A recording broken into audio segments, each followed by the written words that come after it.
Hello, this is Cathy Conley from Knott County and Knott County Central High School. And I have a wonderful project that I want to tell the world about. It involves some awesome colored pencils, some awesome notebooks, and a whole bunch of hope.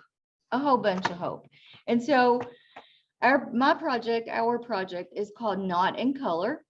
And it's brought to you from myself and students in room 112. And let's just go and see what it's about.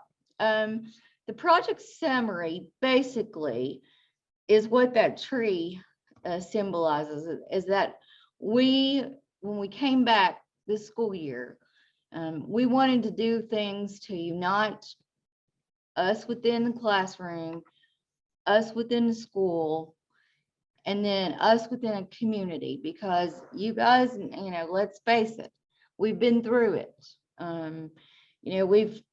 We've faced a lot of hardships in the last year and a half, 2 years.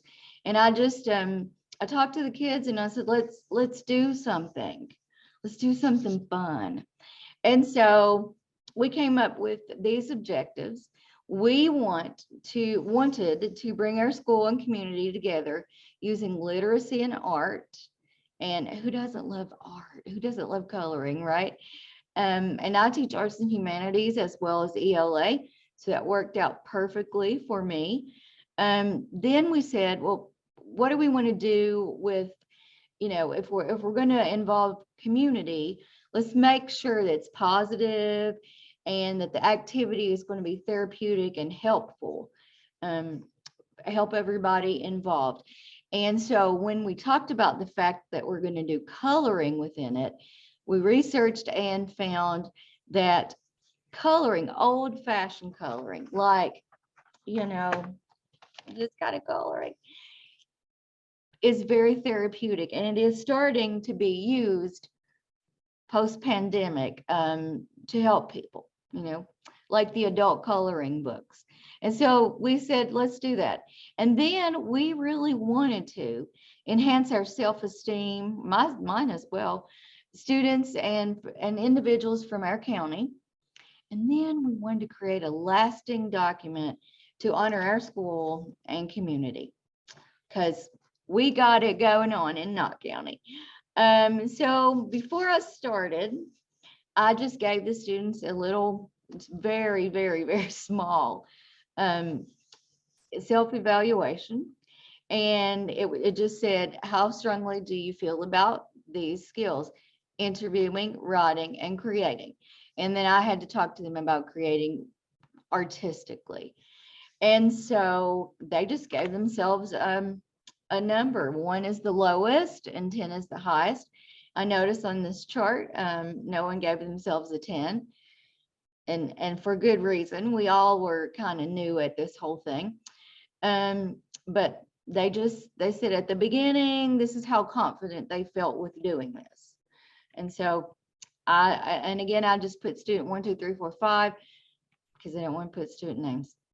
Okay, and so then we decided, okay, let's talk about what we should use as our research question.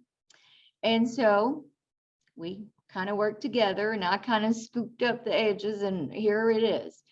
How can the creation of a coloring book positively affect the social, emotional, and academic learning within our school and community? And we thought, and I said, listen, let's create a coloring book, and let's call it Knott in Color, because it's going to be black and white. But when people get it, they're going to get these as well as a gift with it, and they're going to be able to color, and it'll no longer be black and white. It'll be Knott in Color. And so the first step was students were given these interview notebooks. I have one right here. And they were told to go and find a person that they wanted to highlight, wanted to make feel better, wanted to just give some good feelings to, that never, ever get like a heroic award. And so it's kind of like an unsung heroes thing. And so the interview notebooks, they were prompted to write 25 questions through 25 pages of this.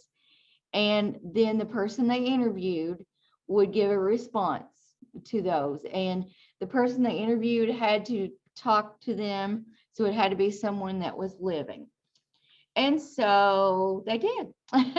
They went out and they found people that in their community, people that had influenced them in the past, people who were just uplifting and just part of the greatness of our county. And so they conducted the interviews. And then they just sat down after the interviews and they took these books and they just flipped through them like so. And they just said, I could write this. So they just started just, brainstorming. What could I say about this person? What do I need to go back and maybe ask them again? What quote can I use? All of that. And so it just went with writing. And then afterwards, of course, they got to personalize the notebooks. This one is not personalized, but they got a chance to make it, attractive for them and make it represent the person who is going to be featured. And so they did. They got in there. They jumped in there. They wrote. They questioned. They shared with each other. My individual said this, or I wonder if I should ask what you asked. And I loved that part of it, just the interaction between the kids. And when we started this, we had to wear masks. And so by the end of it, obviously we don't. And I think it made a big change in them. And so after we got that far, it came lots of snow. So we had to just hit or miss on doing this part. But they wrote a feature article, and I realized after we got to the computer lab, they didn't really know that much about doing a feature article. So I had to kind of reteach some of that. And then they went in there and did it. And so, as you can see, it's a group of seniors, and all in total, it's 68 seniors. But this is just a few of them. And so once they get started and writing their feature article, they had to choose a template and learn how to insert pictures with proper captions. And they had to be choosy with the pictures. Picture had to highlight or feature that individual in a positive way. And the caption had to be, something catchy and perfect for that picture. And so I used some sources with them. I did Teachers Pay Teachers. I bought some templates on there and showed them what they look like. And then I also found this other website, as you can see on there. And I told them, I said, just get on and explore and see what you can find. See what you can find and use what works best for you. And so we had some more snow, but we got back to it. And when we got back, we just had to jump in with both feet and just kind of start doing the creating part. Whether our writing part was polished or not, we still had to do the creating part. And so, as you can see in the picture, here's some that just, jumped right into ideas, and they began sharing like artistic possibilities. And so one of the things that shocked a lot of them, and it actually shocked me, is there's so many creative apps out there to take a photograph and turn it into a cartoon or a sketch, as you see here. And so I just told them to get in there and play with them and see which one they liked and which one would work with the picture they have of their individual.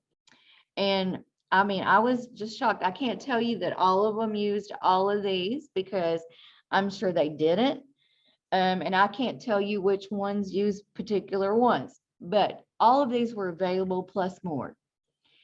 And so there they are. And this was like the biggest trial and error process ever, because I was kind of new at that. And some students had never done it, and some were like super pro. So basically, I became a student for part of this section, and I helped them, and I learned how to do this kind of thing with apps.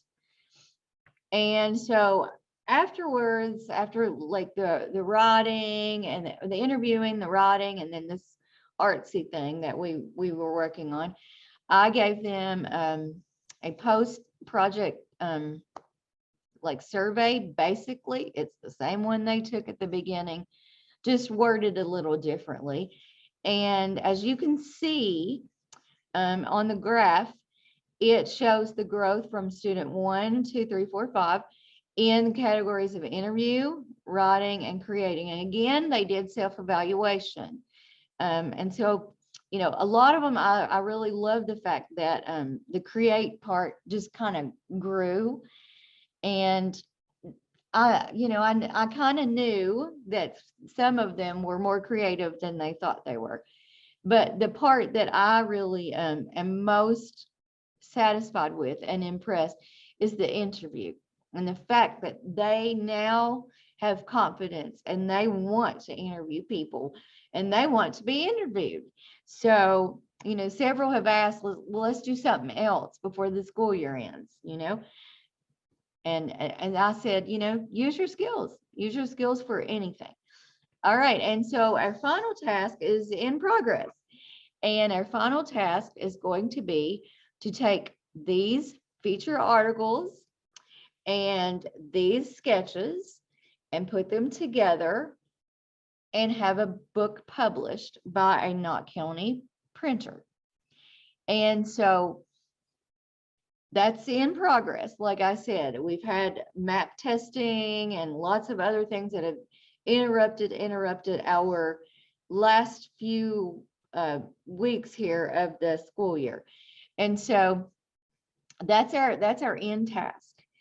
And there's also another end event, and that is I want to bring all the individuals that are featured in the Not in Color book, and bring all the students who featured them together for a little get together, meet and greet kind of thing. Everybody meets everybody, and just let the students present these individuals with a book of their own.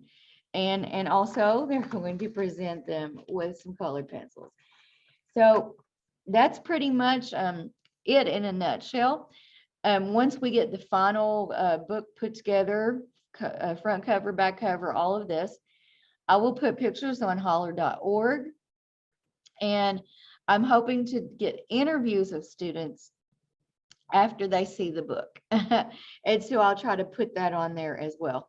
But I thank you very much for tuning in. And, you know, we're not in color yet. We're going to get there.